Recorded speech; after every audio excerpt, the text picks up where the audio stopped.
En primera de Samuel 5 y 6 aparecen unos ratones y unos tumores de oro que son medios extraños.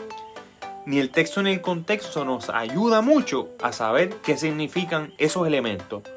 ¿O en realidad así lo hacen? Bueno, hoy en Teologizando vamos a hablar de este tema, así que quédate.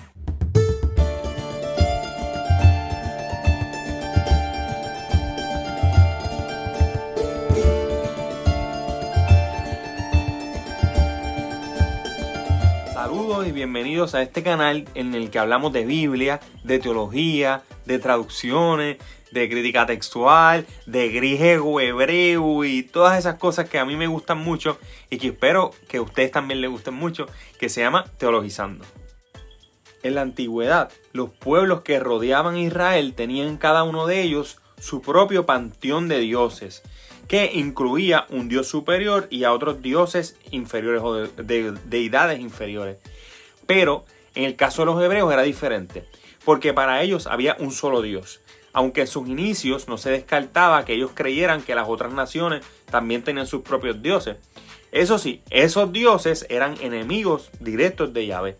Entonces, cada vez que dos pueblos iban a la batalla y se enfrentaban entre ellos, lo que estaba en juego en realidad era cómo cada una de sus deidades iba a defender a su pueblo. Y al final terminaba ganando la deidad del pueblo que ganó. Así que quien ganaba la guerra y quien ganaba las batallas era el Dios de ese pueblo.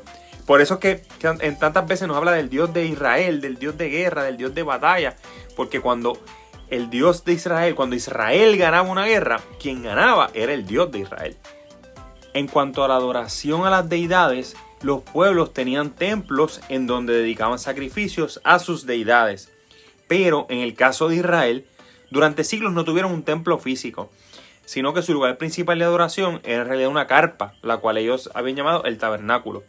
Dentro del tabernáculo y en los alrededores del tabernáculo habían diferentes utensilios. Entre ellos había un mueble que era muy especial para ellos y que contenía el acuerdo o la alianza entre Yahvé y su pueblo. Y esto se llamaba el arca del pacto o el arca de la alianza. Los hebreos entendían que la presencia de Yahvé habitaba en aquel mueble. Y por eso le daban un trato tan especial a ese mueble y quizás distinto a todas las demás muebles que había en el templo o en el tabernáculo en aquel momento. Después de que los hebreos se asentaron en Canaán luego de cruzar el desierto, una de sus naciones rivales más fuertes y que más problemas les dio fueron los filisteos. Los filisteos estaban en la zona que hoy conocemos como la Franja de Gaza y se cree que fue un pueblo que llegó desde el mar, se le llamaban los pueblos del mar. La deidad principal de ese pueblo era Dagón y era una deidad que era mitad pez y mitad humano, y tiene sentido porque era un pueblo que vinieron del mar.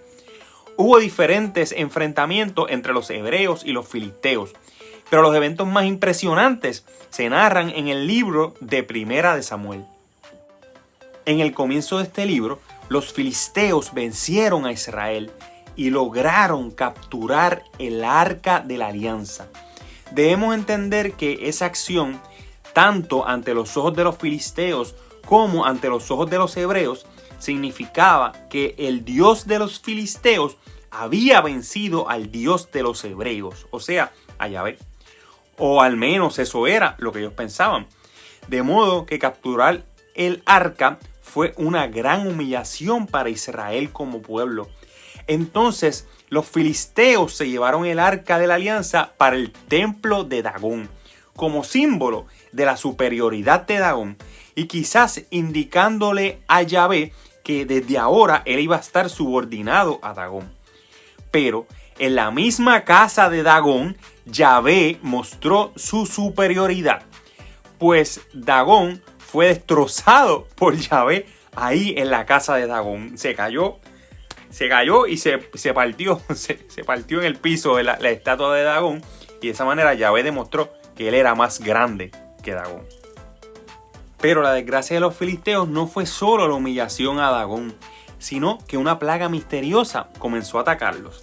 En este punto hay un tema textual bien interesante. El texto hebreo dice que los filisteos fueron heridos por tumores, pero hay otra versión que también es hebrea que dice que fueron heridos por hemorroides, así que fue una plaga de hemorroides en esta otra versión.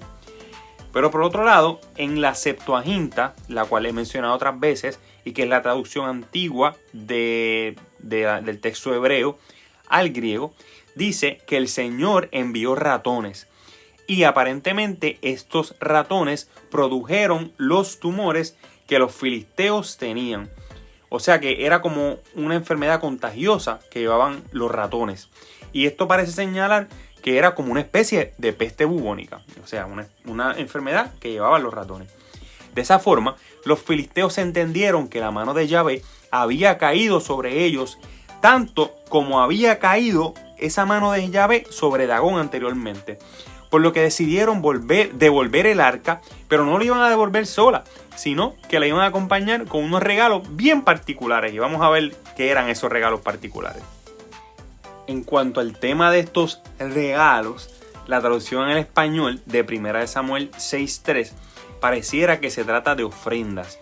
Sin embargo, si analizamos lo que dice la Septuaginta, ellos le estaban devolviendo a Dios lo que Dios o lo que Yahvé había provocado. Era una forma de decir: te entregamos el arca, pero llévate también a las ratas y llévate también a los tumores. Interesantemente, la Septuaginta parece indicar que en lugar de los tumores de oro, lo que se hizo y lo que se envió después a Israel fueron sillas o tronos de oro. Lo que quizás mostraba que inclusive estaban dispuestos a ceder el espacio de sus príncipes con tal de detener esa plaga y esa mortandad que los estaba atacando tan fuertemente. Personalmente traduje 1 Samuel 6, 3 y 4 desde la Septuaginta al español y así es que quedó. Y empiezo aquí. Y preguntaron: ¿qué devolveremos como prueba de nuestro dolor?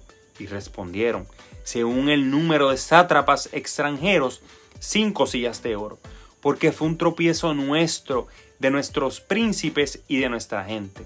Y ratones, como los ratones que arruinaron la tierra. Así den al Señor la gloria, para que los alumbre con su mano. Hasta aquí termina la traducción.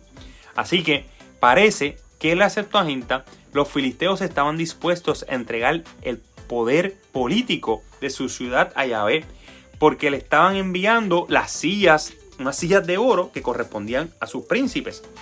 Pero más adelante, el mismo libro de 1 Samuel nos va a mostrar que los filisteos en realidad no se volvieron a Jehová.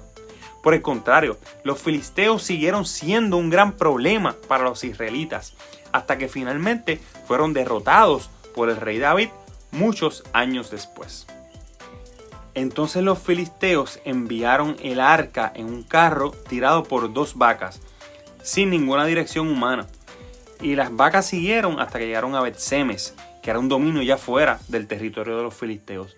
En otro video podemos comentar sobre lo que pasó en Bet-Semes, porque también es súper interesante lo que pasó allá.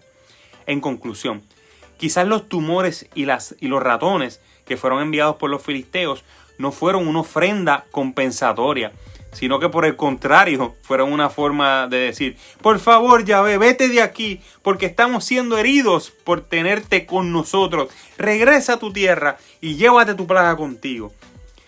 Y la desgracia continuó después, pero en Bet-Semes. Pero como dije, esto lo podemos hablar en otro video. Si te quedaste hasta el final del video, que ya está por terminar, entiendo que te gustó el contenido. Así que te pido que por favor le des me gusta al video. Si aprendiste algo que no sabía o que no tenías idea, o si como yo durante mucho tiempo tuviste esa duda, te pido que lo dejes en los comentarios y que me digas si esta idea que estoy proponiendo te parece una idea factible o no te parece una idea factible. Y podemos empezar una conversación ahí en los comentarios, como ha ocurrido en otros videos. Sigo subiendo videos cada vez que puedo, pero no hay mejor cosa y no hay cosa que me guste más que ver que a ustedes les guste el video.